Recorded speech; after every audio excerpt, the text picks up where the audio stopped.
सो बेटा एक्सरसाइज 4.6 अभी देखेंगे। मतलब चल रहा है हमारा। So question number 18, 19, 20 and 21। 18 के अंदर आपको एक मैट्रिक्स फाइंड आउट करना है जिसको डिनोट किया है एक्स से, और कंडीशन दे रखी है कि A X is equal to B. और यहाँ पर ए एंड बी क्या है, तो वो दोनों भी मैट्रिक्स है जो दे रखे हैं। तो आपको जब ऐसे टाइप का क्वेश्चन पूछा जाता है, देखिए ऑब्जेक्टिव वे में ऐसा क्वेश्चन पूछा जाता है, तो जब मैं आप लोगों को इनवर्स ऑफ मैट्रिक्स का कॉन्सेप्ट पढ़ाऊंगा तब इनवर्स का यूज करके ऐसे एग्जांपल को सॉल्व करने की भी टेक्निक है। लेकिन अभी हम लोग जो सॉल्व करेंगे वो मल्टीप्लिकेशन का यूज करके करने वाले, ठीक है ना। तो करना क्या है, अभी हमारे पास एक इक्वेशन दिया है A X is equal to B. इसको कहा जाता है मैट्रिक्स इक्वेशन, क्योंकि इसके अंदर जो भी है वो सारे के सारे मैट्रिक्स है, ठीक है। तो ये मैट्रिक्स इक्वेशन दिया है जिसके अंदर नोन मैट्रिक्स है ए एंड बी, ये दोनों नोन है हमें, एंड दिस इज अननोन। अब आपको अननोन मैट्रिक्स निकालना है, इसका मतलब उसके अंदर के एलिमेंट्स फाइंड आउट करने हैं, ठीक है। लेकिन दिक्कत क्या है यहाँ पर, दिक्कत ये है कि आप ये मैट्रिक्स कितने ऑर्डर का लेंगे ये कैसे पता चलेगा। तो इसके लिए आपको मल्टीप्लिकेशन ऑफ टू मैट्रिक्स की चीज पता होनी चाहिए कि कैसे होता है दो मैट्रिक्स का मल्टीप्लिकेशन। देखिए यहां पर अगर आप ए का ऑर्डर देखेंगे, ए का ऑर्डर क्या है बेटा, ए का ऑर्डर है 2/2 एंड बी का ऑर्डर है 2/1, सही है। बी का ऑर्डर 2/1 है। अब क्योंकि बी मैट्रिक्स जो है वो नतीजा है ए का एक्स के साथ में मल्टीप्लीकेशन होने के बाद आने वाला मैट्रिक्स है। तो अगर ए का किसी दूसरे मैट्रिक्स के साथ मल्टीप्लिकेशन होने के बाद में आपको अगर 2/1 वाला मैट्रिक्स मिल रहा है, तो इसका मतलब क्या हो रहा है, इसका मतलब ये हो रहा है कि x का ऑर्डर क्या होना चाहिए, x के ऑर्डर में नंबर ऑफ कॉलम्स 1 होनी चाहिए। क्यों, क्योंकि आपको पता है कि जब दो मैट्रिक्स का मल्टीप्लिकेशन होता है तो उसका जो प्रोडक्ट आता है वो कुछ ये वाला ऑर्डर लेता है, पहले का रो और दूसरे के नंबर ऑफ कॉलम्स। और क्योंकि इन दोनों का प्रोडक्ट हो रहा है तो इसका मतलब क्या, इन दोनों का मल्टीप्लिकेशन हो रहा है, इसका मतलब क्या कि पहले के number of columns must be equal to number of rows of second matrix. तो इससे हमें क्या पता चला, इससे हमें ये पता चला कि जो आपका x है जो आपको फाइंड आउट कर रहा है मैट्रिक्स, वो 100% 2/1 इसी ऑर्डर का होना चाहिए। अदरवाइज आपको ये प्रोडक्ट नहीं मिल सकता। इस ऑर्डर का प्रोडक्ट अगर मिलना है तो आप a के साथ में जिस मैट्रिक्स का मल्टीप्लिकेशन कर रहे हो वो इसी ऑर्डर का होना चाहिए। देखिए ये दो दो सेम होंगे तो पॉसिबल होगा मल्टीप्लिकेशन, और इनका मल्टीप्लिकेशन होने के बाद में जो मैट्रिक्स मिल रहा है उसका ऑर्डर 2/1 है जो कि यहाँ पर दिख रहा है। सो इस ये जो चीज़ हमें पता है इसकी वजह से हम लोग सबसे पहले तो ऑर्डर डिफाइन कर पाए जो आपको मैट्रिक्स फाइंड आउट करना है उसका। तो देयरफॉर अब हम लोग क्या लिखेंगे, देयरफॉर अब ए मैट्रिक्स है हमारा, इस इक्वेशन के अंदर अब हम लोग क्या करेंगे, मैट्रिक्स को रखेंगे और फिर उसको सॉल्व करेंगे। तो ए मैट्रिक्स दिया है दैट इज 1 -2 एंड 1। अब x जो है आपका वो कौन से ऑर्डर का है, 2/1 है, और उसके अंदर के एलिमेंट्स आपको अननोन है। तो आप उसके लिए कोई भी वेरिएबल यूज कर सकते हो उन नंबर्स के लिए।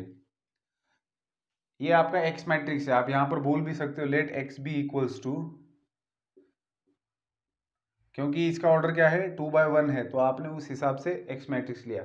अगर ऑर्डर 2/2 होता तो x y z कुछ और ऐसे लिख देते, ठीक है। तो हमने ये ए मैट्रिक्स लिया है जो कि इस इक्वेशन के अंदर वैल्यू रख दी है ए मैट्रिक्स की, एक्स हमने कंसिडर किया है और बी अभी आपके पास है। तो अब आपको क्या दिख रहा है, आपको दिख रहा है कि इन दोनों का मल्टीप्लिकेशन ये आया है, तो लेफ्ट हैंड साइड का मल्टीप्लिकेशन कर लेते हैं, ठीक है ना। तो multiplication this into this that is x -2y, ठीक है। Next -2x। अब जो मल्टीप्लिकेशन आ रहा है वो कौन सा है, वो सॉरी मल्टीप्लिकेशन आ रहा है वो 2/1 है, मतलब यहाँ पर एक एलिमेंट रहेगा यहाँ पर रहेगा, तो यहाँ का एलिमेंट क्या होगा a11 that is first row first column, और यहाँ का element second row second column. So -2x and plus y, so this is equals to -3 -1। अब क्योंकि बेटा ये दोनों मैट्रिक्स इक्वल है तो इसका क्या मतलब होगा, ये एक एलिमेंट है सो ये इसके साथ में इक्वल होना चाहिए और ये दोनों सेम होने चाहिए। So this implies that x -2y is equal to -3 and -2x + y is equal to -1, ठीक है। अब यहाँ से आगे आप लोगों को करना है इन दोनों इक्वेशन को साइमल्टेनियसली सॉल्व कीजिए एंड एक्स एंड वाई का वैल्यू निकालिए। ठीक है, चलिए नेक्स्ट क्वेश्चन है हमारा क्वेश्चन नंबर 19। क्वेश्चन नंबर 19 के अंदर आपको के का वैल्यू निकालना है और क्या दिया रखा है, के का वैल्यू निकालना है। ए मैट्रिक्स दिया है 2x2 ऑर्डर का और ये वाली चीज दी है। ठीक है, इक्वेशन दिया है, इक्वेशन है ए स्क्वायर इज इक्वल टू के times A minus 2 times I. ठीक है, अभी ए स्क्वायर देखो, इस इक्वेशन के अंदर जो जो दिख रहा है आपके पास ए मैट्रिक्स दे रखा है, तो आपको ए स्क्वायर निकालना है। सबसे पहले तो ए स्क्वायर का मतलब आप समझते हो, ए स्क्वायर का मतलब क्या होता है, ए इंटू ए आपको निकालना है। तो वो कैसे निकाला जाएगा, मल्टीप्लीकेशन से। सो 3 माइनस 2 4 माइनस 2, तो इसका मल्टीप्लिकेशन कितना आएगा, 2/2 है, जो मैट्रिक्स बनेगा 2/2 का बनेगा। सो 3 इंटू 3 9 माइनस 8। ठीक है, फिर यहाँ का एलिमेंट निकालना है, तो 1 first row second column, 3 minus 2 6 plus 4, next 4 3 12 minus 8, फिर माइनस 8 प्लस 4। ठीक है, तो इस प्रकार से आपको मैट्रिक्स मिलेगा 9 minus 8 that is 1, here we will get minus 2 4 and minus 4। ठीक है, सो ये आपका ए स्क्वायर मिल चुका है। अब राइट हैंड साइड में देखिए ए मैट्रिक्स को के से मल्टीप्लाई किया हुआ है। सो के ए कैसे निकाला जाएगा, के ए इज इक्वल टू के से सिंपली मल्टीप्लाई कर दो ए के अंदर जो भी एलिमेंट्स है। सो 3k minus 2k 4k minus 2k। ठीक है, और फिर आइडेंटिटी मैट्रिक्स को 2 से मल्टीप्लाई कर दो। तो आइडेंटिटी मैट्रिक्स कौन सा वाला लेंगे, 2/2 वाला लेंगे। ठीक है ना, क्योंकि अगर ये इक्वेशन सेटिस्फाई होना है तो आइडेंटिटी मैट्रिक्स 2/2 का ही होगा। सो 2i क्या बन जाएगा फिर 2 0 0 2। आइडेंटिटी मैट्रिक्स आपने ऑर्डर 2 का लिया और फिर उसको 2 से मल्टीप्लाई किया। अब ये ए स्क्वायर का वैल्यू आपके पास है बेटा, मैट्रिक्स ए स्क्वायर है, उसको यहाँ पर रखिए। के ए का वैल्यू यहाँ पर है, उसको यहाँ पर रखिए, और 2i भी यहाँ पर है। अब इन दोनों का आप क्या करेंगे, सब्ट्रैक्शन करेंगे। ठीक है, चलिए इन वैल्यूज को दिए गए इक्वेशन में लिख देते हैं। देयरफॉर ए स्क्वायर की जगह पर आएगा 1 minus 2 4 minus 4, this is equals to के ए की जगह पर है हमारे पास 3k minus 2k 4k minus 2k, और इसमें से हम लोग सब्ट्रैक्ट करने जा रहे हैं 2 0 0 2। ठीक है, तो राइट हैंड साइड में आपको क्या मिलेगा, 3k minus 2 minus 2k 4k minus 2k minus 2, इस मैट्रिक्स में से इसको सब्ट्रैक्ट कर दिया, और लेफ्ट में है आपके पास 1 माइनस 2 4 माइनस 4।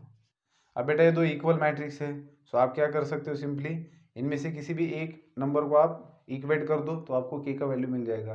जैसे आप इसको और इसको इक्वेट कर दो क्योंकि ये इक्वल है। So minus 2 is equal to आपको मिलेगा माइनस 2k, सो के का वैल्यू आपको मिलेगा 1। ठीक है, आप किसी भी नंबर को इक्वेट करके देखना, आपको के का वैल्यू 1 ही मिलेगा। ये था हमारा क्वेश्चन नंबर 19। ठीक है, नेक्स्ट है हमारा क्वेश्चन नंबर 20। अब 20 के अंदर बेटा आपको x निकालना है। अब इस वाले एग्जांपल के अंदर क्या करना है आपको, 3 मैट्रिक्स दिए हैं और तीनों मल्टीप्लिकेशन के फॉर्म में है, तो किन दो मैट्रिक्स का पहले मल्टीप्लिकेशन किया जाए ये सोचना है आपको। ठीक है, तो आपके पास जो ये 3 मैट्रिक्स दिए है ना, इसका ऑर्डर क्या है बेटा, इसका ऑर्डर है 3/1। ठीक है, सो सॉरी 1/3 है इसका ऑर्डर, एक रो है और 3 कॉलम है, 1 रो एंड 3 कॉलम्स। इसका ऑर्डर है 3/3 और इसका ऑर्डर है 3/1। तो आप सबसे पहले कौन से मैट्रिक्स का मल्टीप्लिकेशन करना चाहेंगे, देखिए किन्हीं कोई भी दो मैट्रिक्स को आप मल्टीप्लाई कर सकते हो। क्यों, देखिए इसको और इसको अगर मल्टीप्लाई करना है तो ये दोनों सेम है तो कर सकते हो आराम से। अगर आप पहले इन दोनों को मल्टीप्लाई कर सकते हो तो ये भी पॉसिबल है। ठीक है, क्योंकि ये सेम है, तो आप जो मर्जी करो, पहले इन दोनों का मल्टीप्लिकेशन करना है करो, या फिर पहले इन दोनों का करो। ठीक है, लेकिन अगर मान लो कि आप ये दो मैट्रिक्स का मल्टीप्लिकेशन करते हो तो जो भी नतीजा आएगा फिर उसका और रिजल्टेंट मैट्रिक्स का मल्टीप्लिकेशन करेंगे और फिर उसको इक्वेट करना है आपको राइट हैंड साइड के साथ। अब राइट हैंड साइड में सिर्फ ये जो लिखा हुआ है इसको है ना, बहुत से लोग सिर्फ जीरो मानते हैं। बेटा ये जीरो मैट्रिक्स होता है। अगर आप लेफ्ट हैंड साइड में जब आप लिख रहे हो कुछ, ठीक है, जैसे मान लीजिए कि आप लोग ये दो मैट्रिक्स का मल्टीप्लिकेशन कर देते हो तो आपको पता है कि रिजल्टेंट मैट्रिक्स का ऑर्डर रहेगा 3/1 और इसका ऑर्डर है 1/3 और ये है 3/1। देखिए ये ऑर्डर है 1/3 और जो इन दोनों का मल्टीप्लिकेशन आएगा वो आएगा 3/1। तो फिर से ये दोनों का मल्टीप्लिकेशन होगा तो आपको मिलेगा 1/1 का मैट्रिक्स। अब ये जो 1 बाय 1 का मैट्रिक्स लेफ्ट में मिलेगा आपको, वो इक्वेट करेंगे आप राइट हैंड साइड के जीरो के साथ में। अब ये बेसिकली जीरो नहीं है, जीरो मैट्रिक्स है। मतलब लेफ्ट में अगर आपके पास 1 बाय 1 का मैट्रिक्स आया है तो राइट में भी आप 1 बाय 1 का जीरो मैट्रिक्स लेंगे। तो बेसिकली जो आपका लेफ्ट में 1 बाय 1 मैट्रिक्स है उसके अंदर जो एलिमेंट है that is going to be compared with this zero, ठीक है। वो इसके साथ में इक्वेट किया जाएगा उसको, और फिर आपको एक्स का वैल्यू मिलेगा इक्वालिटी ऑफ टू मैट्रिक्स के हिसाब से। नेक्स्ट है बेटा हमारे पास find X and Y if this. यहां पर क्या दिया है देखते हैं, 4 टाइम्स 2 माइनस 1 3 1 0 2 माइनस 3 माइनस 3 4 2 1 1, फिर है आपके पास 2 माइनस 1 1 and this is equals to x Y. तो बेटा अभी अगर आप देखेंगे तो आपको एक्स एंड वाई का वैल्यू निकालना है। कैसे निकालेंगे, तो लेफ्ट हैंड साइड में जो भी दिख रहा है उसको सॉल्व करना है, और फिर लेफ्ट में इसको पूरा सिंप्लीफाई करके जो मैट्रिक्स मिलेगा उसको इसके साथ में इक्वेट करना है, और कंपैरिजन से आपको एक्स और वाई का वैल्यू मिलेगा। तो सबसे पहले ये जो कर्ली ब्रैकेट के अंदर मैट्रिक्स दिए इनको निपटा देते हैं।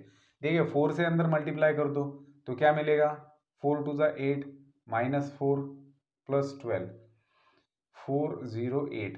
अब इसमें से सब्ट्रैक्ट करेंगे आप इस मैट्रिक्स को 3 माइनस 3 4 2 1 1 को, ठीक है। पहले मैं करली ब्रैकेट को सॉल्व कर रहा हूँ। सो 8 माइनस 3 आपको मिलेगा 5 माइनस 4 माइनस ऑफ माइनस, ये माइनस माइनस प्लस बन जाएगा। सो माइनस 4 प्लस 3 बनेगा माइनस 1, फिर ये 12 माइनस 4 रहेगा 8, 4 माइनस 2 बचेगा 4, 0 माइनस 2 रहेगा माइनस 2, 8 सॉरी क्या हो गया ये 4 माइनस 2 2 0 माइनस 1 आएगा, 8 माइनस 1 रहेगा 7। तो बेटा ये करली ब्रैकेट निपटा दिया। अब यहाँ पर है आपके पास 2 माइनस 1 1, ठीक है, और इधर है एक्स और वाई। अब इसका ऑर्डर आपके पास क्या है, 2/3 है, इसका ऑर्डर 2/3 है, और इसका ऑर्डर है 3/1।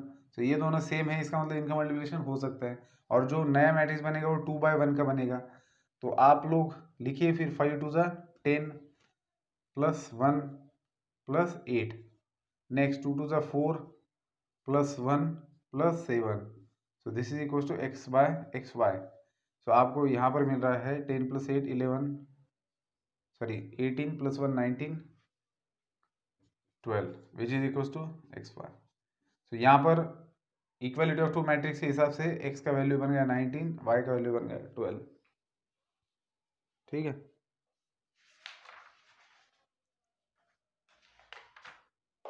जी तो चलिए नेक्स्ट एग्जांपल देखेंगे अभी नेक्स्ट वीडियो के अंदर।